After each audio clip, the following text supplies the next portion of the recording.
दलितों पिछड़ों के गले में फिर से कैसे हरिया डाल दिया जाए, दलितों पिछड़ों के कमर में किस तरह झाड़ू लटका दिया जाए, ये इनकी तैयारी। आप देखिए ये क्या कर रहे हैं, दिल्ली हरियाणा जैसी जगहों पर भड़का रहे हैं वाल्मीकि समाज के हमारे भाइयों को और झाड़ू मंच बनवा रहे हैं। झाड़ू मंच क्या होता है? राष्ट्रीय झाड़ू मंच, राष्ट्रीय कलम मंच बनाओ, राष्ट्रीय संविधान मंच बनाओ। झाड़ू क्या होता है? झाड़ू ब्राह्मण को दो, अब ब्राह्मण झाड़ू लगाएगा। शिविर की सफाई अब ब्राह्मण करेगा, अब हम नहीं करेंगे शिविर की सफाई, अब हम झाड़ू नहीं लगाएंगे दूसरे के ऑफिस और घर में। तो मैं वाल्मीकि समाज के लोगों से आग्रह करता हूँ, आपके चैनल के माध्यम से चेत जाओ। ये जो लोग आज भड़का रहे हैं तुमको, ये भड़का रहे हैं, तुम्हारे हाथ में झाड़ू बना रहे इसलिए भड़का रहे हैं, तुम्हारे हाथ में कलम आ जाए ये हम चाहते हैं और हमारे भाई चंद्रशेखर भी चाहते हैं कि आपके हाथ में कलम आ जाए। यह लड़ाई झाड़ू बनाम कलम की है और आपको तय करना पड़ेगा कि आरएसएस तो आपके हाथ में झाड़ू ही देगा क्योंकि वर्णाश्रम व्यवस्था उसका है, वो उसको जस्टिफाई करेंगे। तय वाल्मीकि समाज को करना पड़ेगा, हमारे भाइयों को तय करना पड़ेगा। गटर में उतर के पैखाना साफ करना है, दूसरे का पैखाना माथे पर उठाना है, या हाथ में कलम पकड़ के जज और वाइस चांसलर बनना है। आपके लिए बहन मायावती ही लड़ेंगी और कोई आरएसएस बीजेपी आपके लिए लड़ने नहीं आ रहा है। कानून बनाने का काम किसका है? संसद भवन का। एक तो जो है सुप्रीम कोर्ट अपनी सीमा रेखा लांघ गया, जो काम संसद का है वह काम सुप्रीम कोर्ट कर रहा है। तो संसद किस लिए भैया? ताला मार दो संसद में। क्यों इतना महंगा हजारों करोड़ का बिल्डिंग बनाए हो? ताला मार दो, जब सब कुछ सुप्रीम कोर्ट ही करना है। संसद भवन में ले आइए, अलीगढ़ से लाके ताला मार दीजिए। जब फैसला जो है सुप्रीम कोर्ट को ही करना है, जब देश सुप्रीम कोर्ट को ही चलाना है, तो फिर संसद भवन का क्या काम? मोदी जी घर में बैठ जाएं, गुजरात चले जाएं, घर में बैठ के वहाँ कुछ और काम करें। दलितों पिछड़ों आदिवासियों के खिलाफ इस देश में सरकार और सुप्रीम कोर्ट ने जंग का ऐलान कर दिया है। चंद्रशेखर आज़ाद को, जिसके लिए रोज ब्राह्मण आग उगल रहा है, जला देंगे मिटा देंगे, उसको आप Y+ बड़ा मुश्किल से दिए जब उसके ऊपर गोली चली। और मोहन भागवत इतना शांतिपूर्ण जीवन जी रहा है, उसको ASL लेवल की सिक्योरिटी अरबों रुपए भारत सरकार क्यों खर्च कर रही है? मेरे टैक्स का पैसा क्यों खर्च कर रही है? ये बताएं अमित शाह जी। 2 अप्रैल 2018 को इतना बड़ा आंदोलन हो गया था कि मोदी सरकार की चूल्हें हिल गई थी, सब लोग कांप गए थे उस आंदोलन से 2 अप्रैल 2018 को। उसी तरह जब 2024 में जब रिजर्वेशन पर सुप्रीम कोर्ट का फैसला आया, तब इस सरकार को लगा कि देश में पहले से ज़्यादा बवाल मच जाएगा। इस डर से ताबड़तोड़ इनका जो है आ गया, तुरंत बयान आ गया, कैबिनेट हो गया कि जो है उस फैसले को लागू नहीं करेंगे। सच्चाई यह है कि हम लोग इनकी साजिश को समझते हैं, इस कानून के बारे में कहने का कि इसको हम नहीं लागू होने देंगे। सब कुछ जो है इनका एक जो है छलावा है। पहला ये कि यह जो नरेंद्र मोदी जी जब अभी इस लोकसभा चुनाव में गए थे तेलंगाना, वहाँ उन्होंने एक मीटिंग में कहा था कि उनका सपना है क्लासिफिकेशन करना, उपवर्गीकरण करना, ये उनका सपना। तो सुप्रीम कोर्ट DY चंद्रचूड़ ने जो है तो नरेंद्र मोदी जी का सपना ही पूरा किया है। उसमें किया क्या है? उनका सपना पूरा क्या है? तो नरेंद्र मोदी की सरकार उसके खिलाफ क्यों जाएगी? वो तो पंक्चर करने की कोशिश की गई कि टायर से थोड़ा हवा निकाल दो कि जो है 2 अप्रैल 2018 जैसा आंदोलन नहीं हो जाए। अगर सही मायने में नरेंद्र मोदी जी गंभीर होते SC ST रिजर्वेशन को लेकर, तो वो इस मामले में संसद का विशेष सत्र बुलाने का है ना, उनको बुला सकते थे, राष्ट्रपति के माध्यम से संसद का विशेष सत्र बुलाते और उस पर जो है कानून ले आते। क्योंकि रिजर्वेशन जैसे मसले पर कानून बनाने का काम किसका है? संसद भवन का। एक तो जो है सुप्रीम कोर्ट अपनी सीमा रेखा लांघ गया, जो काम संसद का है वह काम सुप्रीम कोर्ट कर रहा है। तो संसद किस लिए भैया? ताला मार दो संसद में। क्यों इतना महंगा हजारों करोड़ का बिल्डिंग बनाए हो? ताला मार दो, जब सब कुछ सुप्रीम कोर्ट ही करना है। अच्छा, सुप्रीम कोर्ट भी उतना बड़ा बिल्डिंग क्या करेगा सुप्रीम कोर्ट का? जब 6 ही जज मिलके इस भारत का फैसला करना है तो 5-6 आदमी तो एक 10 बाय 10 के कमरे में बैठ जाएं, उसी को बैठा दो, यही कह दो यही भारत सरकार है। फिर इस देश में लोकसभा चुनाव किस लिए? राज्यसभा नॉमिनेशन किस लिए? विधानसभाएं क्यों चल रही है? प्रधानमंत्री मंत्री क्यों चल रहे हैं? इतना सचिवालय क्यों चल रहा है? नॉर्थ और साउथ एवेन्यू क्यों चल रहा है? कोई मतलब तो है नहीं किसी बात का। तो आप बंद कर दीजिए सब कुछ को। संसद भवन में ले आइए, अलीगढ़ से लाके ताला मार दीजिए। जब फैसला जो है सुप्रीम कोर्ट को ही करना है, जब देश सुप्रीम कोर्ट को ही चलाना है, तो फिर संसद भवन का क्या काम? मोदी जी घर में बैठ जाएं, गुजरात चले जाएं, घर में बैठ के वहाँ कुछ और काम करें। क्या सर दलितों का इम्तिहान लिया जा रहा है? क्या कोई एक बड़ा और आंदोलन होगा तब सरकार इस बारे में सोचेगी? नहीं, ये क्या है ना कि ये चेक करते हैं, आप जो कह रहे हैं ना इम्तिहान करना, ये बीच बीच में लिटमस पेपर टेस्ट करते हैं दलितों का, कि इनको इतना छेड़ के देखते हैं, दबा के कितना उछला।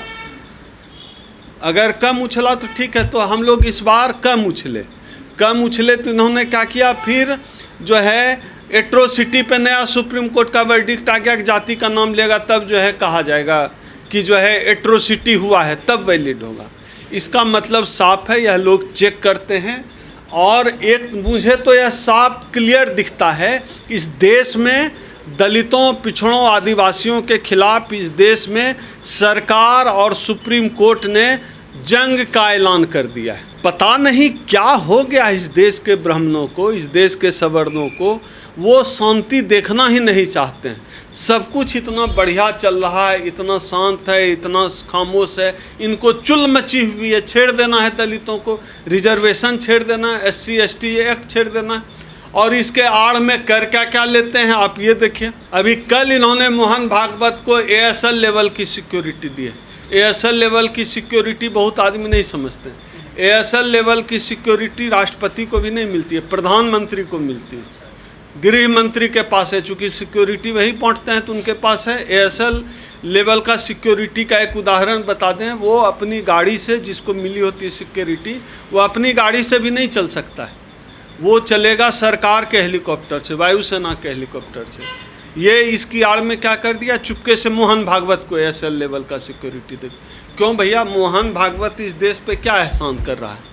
हिंदू मुसलमान में नफरत फैलाने के अलावे, जातियों का जहर घोलने के अलावे इस देश में राष्ट्रीय स्वयंसेवक संघ की, RSS की, मोहन भागवत की क्या भूमिका है? आरक्षण पे आग उगलने के अलावा ये तो वही करते हैं इसके जगह, और उनको आप ASL लेवल की सिक्योरिटी दे रहे हैं। यानी हमारे टैक्स का पैसा।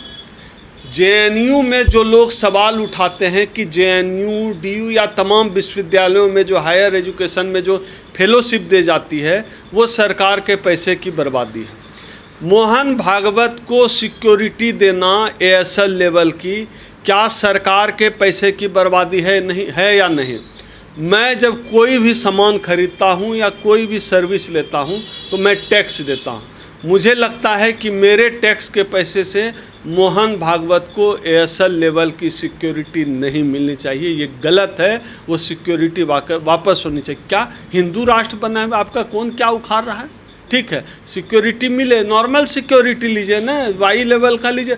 चंद्रशेखर आज़ाद को, जिसके लिए रोज़ ब्राह्मण आग उगल रहा है, जला देंगे, मिटा देंगे, उसको आप Y+ बड़ा मुश्किल से दिए जब उसके ऊपर गोली चली। और मोहन भागवत इतना शांतिपूर्ण जीवन जी रहा है, उसको ASL लेवल की सिक्योरिटी अरबों रुपए भारत सरकार क्यों खर्च कर रही है? मेरे टैक्स का पैसा क्यों खर्च कर रही है? ये बताएं अमित शाह जी। तो ये जो है दलितों को बरगलाने की आड़ में कई खेल एक साथ खेले। इन्होंने लेटरल एंट्री का इनका पर्दाफाश हो गया, इनको पीछे हटना पड़ा। उन्होंने फिर 25 बहाली निकाल दी थी, उस पर चुप हो गए जब लोगों में बात फैल गई। तो ये असल में दलितों, पिछड़ों के गले में फिर से कैसे हरिया डाल दिया जाए, दलितों, पिछड़ों के कमर में किस तरह झाड़ू लटका दिया जाए, ये इनकी तैयारी। आप देखिए, ये जैसे उपवर्गीकरण भी लेकर आए, ये क्या कर रहे हैं, दिल्ली, हरियाणा जैसी जगहों पर भड़का रहे हैं वाल्मीकि समाज के हमारे भाइयों को, और झाड़ू मंच बनवा रहे हैं। भाई मैं तो अपने समाज के लोगों से अपील करता हूँ, क्या बाबा साहब डॉक्टर अंबेडकर झाड़ू पकड़ाने के लिए अपने बच्चों की कुर्बानी दिए थे? झाड़ू मंच क्या होता है? राष्ट्रीय झाड़ू मंच, राष्ट्रीय कलम मंच बनाओ, राष्ट्रीय संविधान मंच बनाओ। झाड़ू क्या होता है? झाड़ू ब्राह्मण को दो, अब ब्राह्मण झाड़ू लगाएगा। शिविर की सफाई अब ब्राह्मण करेगा, अब हम नहीं करेंगे शिविर की सफाई, अब हम झाड़ू नहीं लगाएंगे दूसरे के ऑफिस और घर में, अब ब्राह्मण करे कुछ दिन। इस फैसले के बाद से समाज में एक बंटवारे की स्थिति तो बन गई है, चाहे ये फैसला लागू हो या ना हो। आपके इस बात से बिल्कुल हम इत्तेफाक रखते हैं। 2 अप्रैल 2018 को जब प्रदर्शन हुआ, उस एकता से भाजपा और RSS डर गई और लगातार इस एकता को तोड़ने की कोशिश ये लोग कर रहे हैं। तोड़ नहीं पा रहे थे। इस बार इन्होंने सुप्रीम कोर्ट के कंधे पर बंदूक रख के एकता को तोड़ने का कोशिश किया और एक हद तक, हम नहीं कह रहे हैं पूरी तरह तोड़ने में विफल रहे, एक हद तक बाबा साहब ने जो अनुसूचित जाति बनाकर तमाम जातियों को सूचीबद्ध करके एक मंच पर लाए, उसका एक जो है थोड़ा सा उसको ये उसका धूल झाड़ने में सफल रहा इस बार आरएसएस। चूँकि भाई चंद्रशेखर का पुतला ये वाल्मीकि समाज के लोगों से जलवा रहा है, दुर्व्यवहार किया जा रहा है, गाली ब्राह्मण बड़ा चालू चीज़ है। ये खुद जो है हत्या नहीं करता है, ये आपकी हत्या आपके हाथों करवाएगा। अनुसूचित जाति के व्यक्ति की हत्या अनुसूचित जाति के हाथों कराएगा। तो मैं वाल्मीकि समाज के लोगों से आग्रह करता हूँ, आपके चैनल के माध्यम से चेत जाओ। ये जो लोग आज भड़का रहे हैं तुमको, ये भड़का रहे हैं, तुम्हारे हाथ में झाड़ू बना रहे इसलिए भड़का रहे हैं। तुम्हारे हाथ में कलम आ जाए, ये हम चाहते हैं और हमारे भाई चंद्रशेखर भी चाहते हैं कि आपके हाथ में कलम आ जाए। यह लड़ाई झाड़ू बनाम कलम की है और आपको तय करना पड़ेगा कि आरएसएस तो आपके हाथ में झाड़ू ही देगा, क्योंकि वर्णाश्रम व्यवस्था उसका है, वो उसको जस्टिफाई करेंगे। तय वाल्मीकि समाज को करना पड़ेगा, हमारे भाइयों को तय करना पड़ेगा। गटर में उतर के पैखाना साफ करना है, दूसरे का पैखाना माथे पर उठाना है, या हाथ में कलम पकड़ के जज और वाइस चांसलर बनना है। 11 तारीख को फिर जो है रामलीला मैदान में रैली का ऐलान कर दिया गया भीम आर्मी की तरफ से, तो उससे क्या लगता है, क्या असर पड़ेगा? असर तो पड़ेगा, और क्या है ना कि हम लोगों के लिए बहुत एकदम आसान नहीं है कि हक अधिकार कोई ऐसे आया प्लेट में उठा के दे दिया। हक अधिकार के लिए तो धक्का मुक्की करना ही पड़ता है। तो धक्का मुक्की तो चलता रहेगा और ज़रूरी हम लोग धक्का मुक्की करते रहेंगे। हम लोग हार मानने वालों में से नहीं हैं। हम भीमा कोरेगांव वाले लोग हैं, हम ऐसे हार नहीं मानेंगे। हमारी माँ सावित्रीबाई फुले ने गोबर बर्दाश्त किया है शरीर पे, बाबा साहब ने बच्चों की कुर्बानी दी है, तब हम यहाँ तक पहुँचे हैं।